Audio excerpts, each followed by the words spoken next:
Assalamualaikum warahmatullahi wabarakatuh. Perkenalkan, nama saya Nurul Pertiwi dari kelas 1A Farmasi.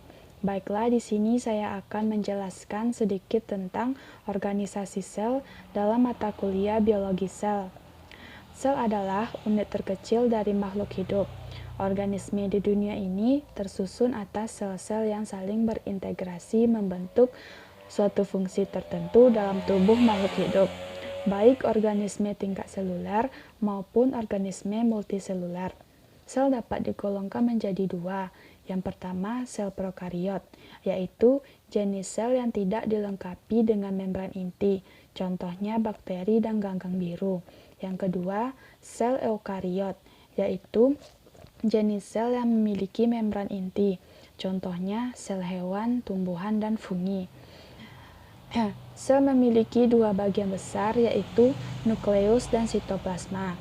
Nukleus dipisahkan dari sitoplasma oleh membran nuklear, dan sitoplasma dipisahkan dari cairan di sekelilingnya oleh membran sel.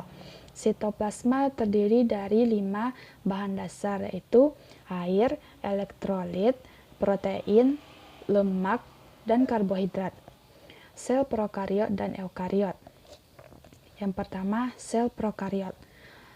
Struktur sel secara umum yang dimiliki oleh sel prokariot dapat kita lihat pada sel bakteri. Struktur sel bakteri yaitu nukleus atau inti sel berfungsi sebagai pengendali dan pengatur sel. Seluruh aktivitas diatur oleh nukleus. Nukleus juga berfungsi sebagai pembawa informasi genetik, yaitu kromosom. Kromosom adalah struktur yang tersusun pada molekul DNA dan protein. Nukleus sel bakteri terpapar atau kontak langsung dengan sitoplasma karena tidak memiliki membran inti.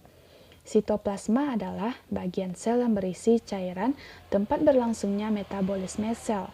Ribosom merupakan struktur berupa butiran-butiran kecil yang merupakan tempat sintesis protein. Membran plasma adalah lapisan di luar sitoplasma yang tersusun di bagian atas, berfungsi sebagai pelindung dan pengatur transportasi sel. Dinding sel merupakan struktur pelindung kedua. Kapsul merupakan pelindung keempat. Pili atau bulu rambut berfungsi sebagai pelekatan sel bakteri. Flagel berfungsi dalam pergerakan sel.